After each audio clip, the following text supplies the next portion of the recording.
Hello and a big welcome from Leeds. We're ready to kickstart UK Parliament with you and celebrate democracy. There's lots of ways to get involved and get empowered. So let's see how some of you have been celebrating democracy. Democracy is all about people having a say. It's about giving power to the people. And eventually, when you're old enough to vote, you'll have a chance to have a say about who makes the decisions on our behalf. In the UK, we live in what we call a representative democracy. So we're not here in Parliament every day saying yes or no to ideas for new laws, but instead we elect or vote for people that do that on our behalf. So once you're old enough to vote, when you're 18 in a general election, you get to choose the MP to represent your local area, who will then be your voice in Parliament. So that's why it's really important that you vote, because if you're not happy with the way that something's happening, or if there's a change that you really want to make, it's the MP that you vote for that has the power to be able to do that. I'm Munira Wilson and I'm the Liberal Democrat MP for Twickenham, and in the House of Commons you can normally find me sitting somewhere over there, probably about third bench back towards the aisle. My name's Ian McNichol, Lord McNichol of West Kilbride. I am one of the Deputy Speakers in the House of Lords, and I am also frontbench spokesperson for the Labour Party. I'm Alexander Stafford. I'm the Conservative Member of Parliament for Rother Valley in South Yorkshire. Democracy, in my own words, would be politics which is catered for the people, with one specific leader that can make sure that the people's rights and wants and needs are all delivered. The thing that makes me really angry is I think lots of politicians and governments in general ignore children because you don't have a vote, but you will have a vote and your parents have a vote, and this is your world. Ultimately, Parliament is kind of full of the people that actually work on your behalf, and they make the decisions that impact you guys, kind of from how much a can of cola might cost in the shop or the types of things that you might learn about at school. These are all things that Parliament get to decide on and all things that affect you. So one of the main messages that we really want young people to take away is how they can actually get involved. Today we had a debate about if children under 10 should go to prison. And we looked at the different points and views of that argument, such as the upbringing, the external factors, but also the social responsibility and the moral values that children should be learning in schools right now. I think the most important thing is to participate in democracy. I think the number of 18 to 21-year-olds who are voting in elections, I think, has been going up recently, but we need more young people to vote. The biggest reason why some politicians and some political parties want to block votes at 16 is because they think that young people won't go out and vote or they don't understand the issues.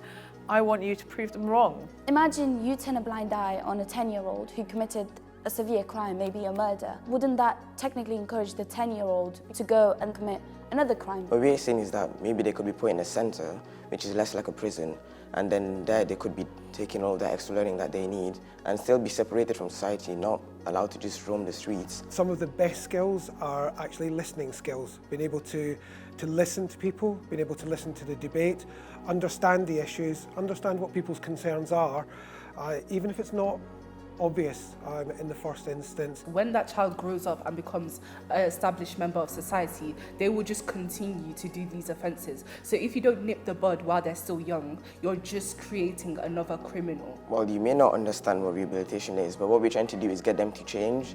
And so the fact is that we're not creating criminals, we're trying to get them to understand what is right and wrong for themselves. Have a think about other people's perspectives.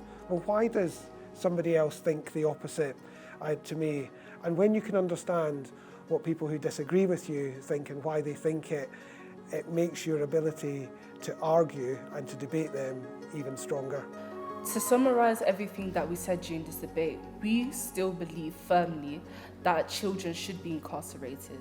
We don't believe that they should still get the same sentence as children, and even if they get the same crime, they aren't going to benefit our nation by sitting in cells. Well, their education is going to all fall behind, and when they grow up, they're not going to benefit anyone.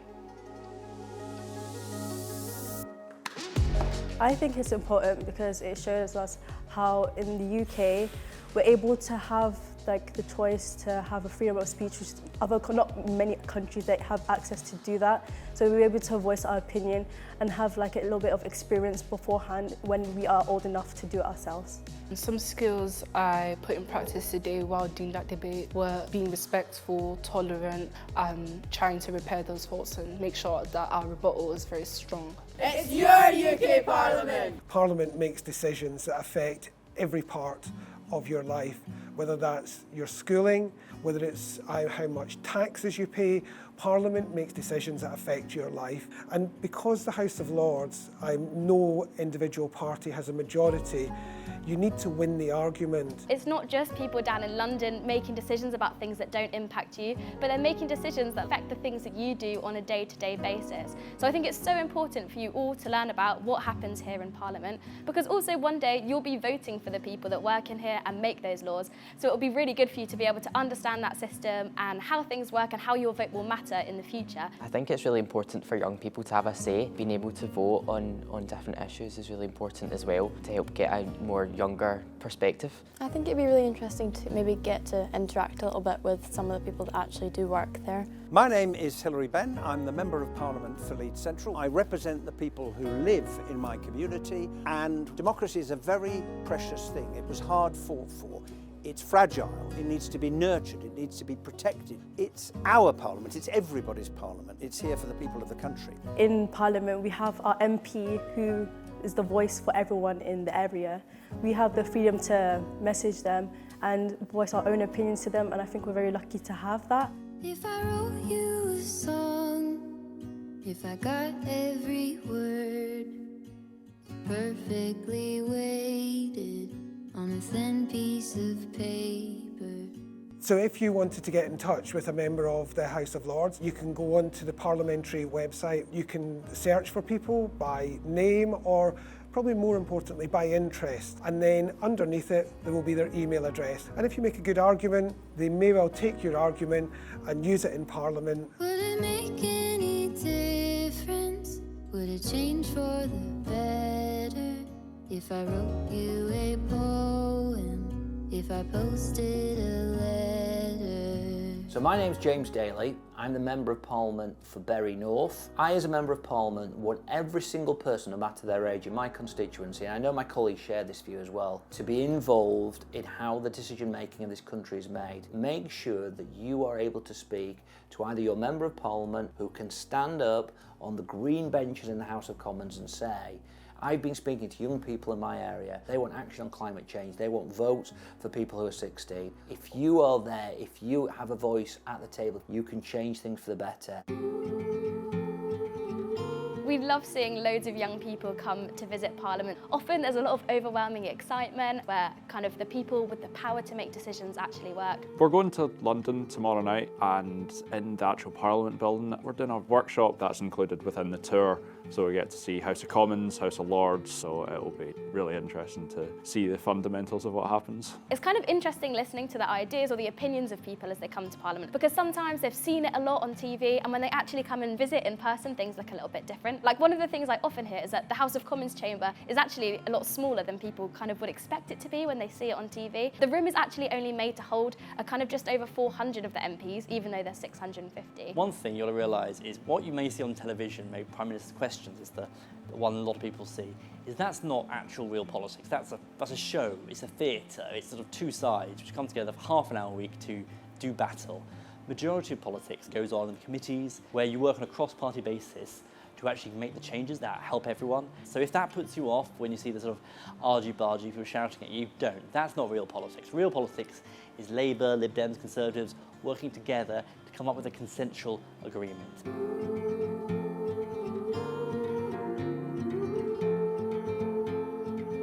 First time when I was in London and I saw the UK Parliament building, I felt surprised at how big it was. It just looks really grand, really old. You can tell it's been there a long time, and it's a bit surreal thinking about everything that's happened in there, all the laws that have been passed. It's really exciting that they're opening the Elizabeth Tower. I haven't actually been up yet, and I'm really excited to go up myself. I was there last year, but the scaffolding was still up when I was there, so I think it'd be quite cool to see especially with the gold trimmings now. It's quite ornate and it's quite pretty. Lots of people will kind of know it as Big Ben, but technically you can't actually see Big Ben, and instead Big Ben is actually the name for the biggest kind of bell that's inside the tower. It's kind of an iconic piece of architecture. Lots of people will see it on things that relate to London, like postcards and key rings, so to actually be able to come and sort of see it yourself and maybe even go up it, I think is a really exciting opportunity. It's your UK Parliament. It's always nice to see young people visiting the building, especially where it's all happening.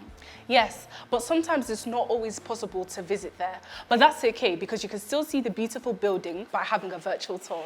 Come on, I'll show you.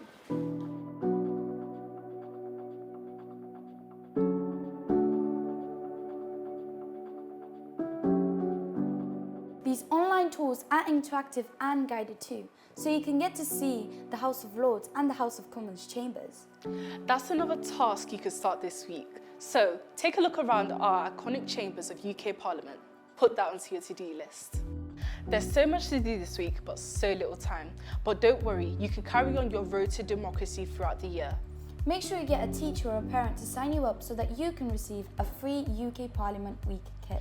And when you're busy engaging with UK Parliament, don't forget to share your stories on social media with the hashtag. So, how will you start your road to democracy? UK Parliament is yours. Write to your MP, sign a petition, get involved. Write to your MP, write to your local councillor, because I know often when I go to schools and talk to children and young people, they're quite concerned about very, very local issues that impact them, like the state of the roads or what's going on in the parks. We've had people as young as 14 create their own petitions, got more than 100,000 signatures, and actually got them debated here in the UK Parliament. The reason you should learn about democracy is because it affects everything that you do just now and will affect everything in your life. It's so important that you get involved in UK Parliament Week and learn at Parliament, because it is your future, it is your voice. If you want to be heard, and if you want the country, your world, your family changed for the better for you, you have to stand up and say what you want. If you don't have that voice, if you don't speak about what you want, other people will make that decision before you. If you could take one thing away from this, I just want you guys to all get involved and to remember that UK Parliament is yours.